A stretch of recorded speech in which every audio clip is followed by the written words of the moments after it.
So, I haven't actually done anything game-related in a while. Thus, I figured I should do a review of the great new game that I recently got last week, which a lot of you probably already heard of, HuniePop. Now, for those of you who don't know, HuniePop is a puzzle game that labors under the impression that it's also a dating sim, which was kind of a disappointment to me, as I was one of the ones who backed it on Kickstarter, and I did so under the idea that it was an actual dating sim, with, puzzle game elements, which is the type of game that I happen to enjoy. Dating sims, that is. But there just really don't seem to be enough of them out there anymore. So, I wanted to support this. And when I say that it's under the impression that it's a dating sim, I mean that it has some of the window dressing one would associate with a dating sim, but none of the functionality. You go out with girls, sure, you talk to them, ask them questions, buy them gifts, etc., just like one would expect to do in a dating sim. But none of it has any real effect on the, dating part. Your relationship advances solely through completion of the puzzle game aspects. Talking to the girls and giving them gifts or paying attention to them serves no actual purpose other than to level grind for XP, which the game calls honey. And that XP is only spent on giving you bonuses to the puzzle game, meaning that the dating pretensions are really just an excuse plot to provide a story justification for playing the puzzle game over and over, and to explain why you get sexy pics afterwards. Since you get cash from the puzzle date whether you succeed or fail, and there are tons of gifts you can buy to score honey and other power-ups, once you get used to the puzzle game, you can pretty much max out every girl fairly easily without ever actually talking to them. And I did. Dude, bro, Asian chicks? Don't even get me started. I have like the worst case of yellow fever ever. Like a yellow plague. Talking to the girls essentially amounts to asking them the same 9 basic questions over and over again for each girl about themselves, such as their birth date, their job, their measurements, then quizzing you to see whether you remember their birth date, their job, their measurements, and the occasional random question from them, chosen from only a few potential random questions per girl. Whether you get them right or wrong doesn't affect anything because it will just come up again later, and there's really no sense of depth or personality to each girl that you can date beyond the superficial stereotype half of them fit into. You have Nikki, who is the introverted gamer girl nerd who wears frumpy and unfashionable clothes and has incredibly limited social skills, because obviously the designers are well aware of their target demographic. Audrey is the drug-addled party girl slash mega bitch who uses her looks to exploit money and gifts from men while treating everyone around her like shit. This is what we refer to as a mega bitch. Confidence is key here.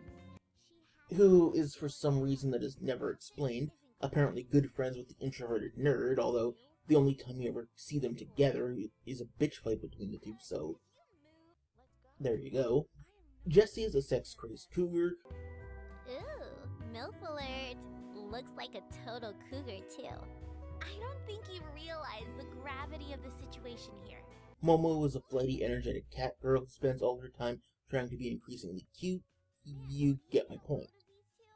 Essentially, each girl has one character trait, played to the hilt, and that's about it. You will never learn anything meaningful about them, and you'll care about them only insofar as their shallow character fits your specific fetish and makes you warm in your private parts. The 4 unlockable girls are even more padded out in their dialogue by asking you various trivia questions on cats, celestial movements, and events, and other past things in the game in lieu of anything story-related or getting to know them as characters.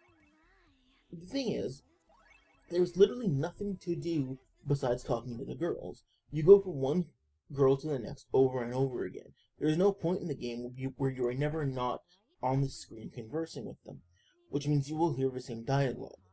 A lot. At least until you have enough honey to max out your stats for the puzzle game, which won't take very long if you're deliberately trying to max all of them. Then, interacting with them at all becomes utterly irrelevant besides initiating the puzzle game. Now, in a real dating sim, the actions that you take and the conversations that you have with the girl are supposed to raise or lower her affections, affecting the outcome of the relationship itself. Each character has their own unique path and story arc. Endings are dependent upon the girls that you choose, statistics which affect your relationships, time limits, scheduling of your time and resources, things to simulate how dating and such works in real life. At least as well as a game can. I love me some chocolate. I'll have a tall glass of whatever she's serving. Know what I'm saying? In HuniePop, the makers basically said fuck that, and there is none of it. Each girl has the same dialogue interactions. There is no storyline to speak of in the game generally, and certainly not one for each girl. For that matter, there's no ending to the game or failure conditions for the relationships. The way that you treat them or talk to them means absolutely nothing. You can be the most spastic, sexist, emotionally abusive prick you want to be, and as long as you score a few 3-in-a-rows in the puzzle game, they'll still whip off their panties and get on their backs begging for you. Now, as harsh as I'm being about this, don't think that the dating sim aspect is bad per se. It really isn't bad, just pointless and shallow. The girls look good, their art design is well done, they all have very distinct looks which do match their personalities, or at least what little personality they have. Every girl has several unlockable hairstyles and clothing items that they can wear, and the game is good enough to record which answers the girls give to your questions so that you can easily remember them for the inevitable quizzes that come up. They actually put quite a bit of work and polish into what they did, and they did it well. It's just they didn't do the right things to make it an actual dating sim instead of just tacked on useless shit. And you would think that if you were going to market your game as a dating sim slash puzzle game, you would at least take the time to play a few dating sims and see how they were put together. Now, there are some games that do blend in dating sims well with other genres and game styles, like Persona 3 and 4, or the Harvest Moon series. In those series, the dating sim aspects are also an important part of overall gameplay. Even older DOS dating sims like True Love are far superior to this. Here, you could have simply removed the dating sim parts, kept the girls, and just used the puzzle games to get them to advance a story, and the game would have been much tighter and better designed, as the dating aspects are really just in the way, and again, serve no purpose. The puzzle game was really what HuniePop is all about, and in that respect, it's actually very nearly perfect. The puzzle portion is essentially just a variant of Bejeweled, which isn't the criticism that it probably sounds like, because it certainly does make sense to use something as popular and well-loved as Bejeweled if you're going to do this. And most importantly, they did a good job of copying it, not a half-assed job like a lot of even AAA game companies do when they borrow mechanics from other games. They also added in some nice variations to the normal Bejeweled gameplay in order to make the system their own. You have various tokens in place of jewels which represent ways that you can hit on your date. Anything from showing off your talent to harmless flirting or blatant sexual come-ons. You get points for matching up symbols 3 in a row or more, but each girl has one type of come-on that she likes more than others, and some that she barely likes at all. You have to get enough points within 20 moves to make the girl happy and advance her to the next level of the relationships, which doesn't actually change anything in their behavior or dialogue, but gets you one step closer to getting your panties peeled. There are tokens you can match up that look like hearts, which multiply your future number of points, tokens that give you extra moves, and tokens that allow you to build up sentiment points for you to use special items that produce various effects to help you out.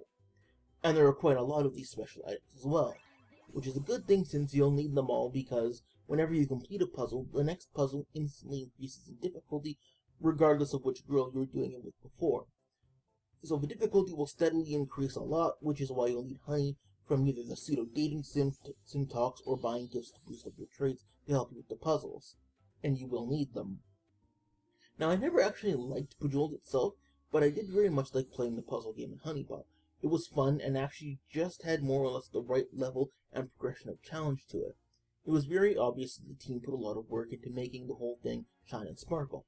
As I said, you could have removed the pseudo-dating sim and easily carried the game on just the cute girls and the puzzle games alone. Now, when it gets to the sex scene, that's slightly different.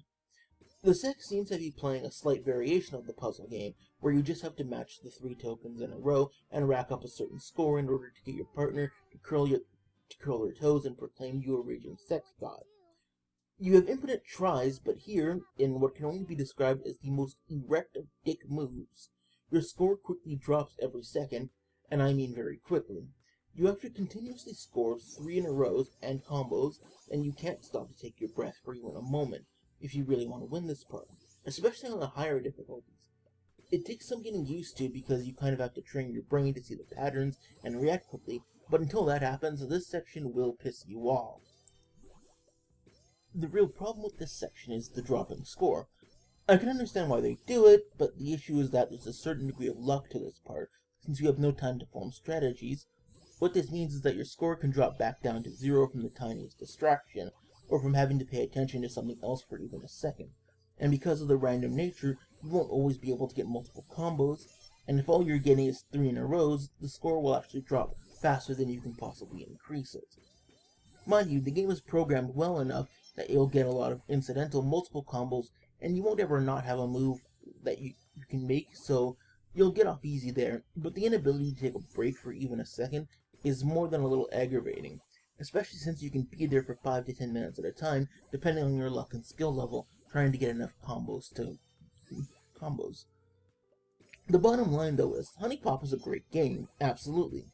My annoyances and disappointments with the lack of a real dating sim aside, the game is well put together and polished. The puzzle game, which is the central mechanic, works almost flawlessly and is a good variation on a classic system. The designs are good, the girls are cute, if shallow and inconsistently characterized, and there's still quite a bit in doing the puzzles to unlock all of their sex scenes that will at least give you your $10 worth. And as repetitive as the dialogue will get eventually, it is in most cases also very funny, making it worth hearing at least once. On the other side, the voice acting is of inconsistent quality. A lot of the things added on really could have been, left out, and there's much more that should have been done with it that wasn't. But overall, HuniePop is a great game, and it was worth backing on Kickstarter. So, props to the designers, and I hope that they do a sequel that delivers on their promises next time. I'm out for now, guys. Click that like button and subscribe, and I'm done. I'll say all out.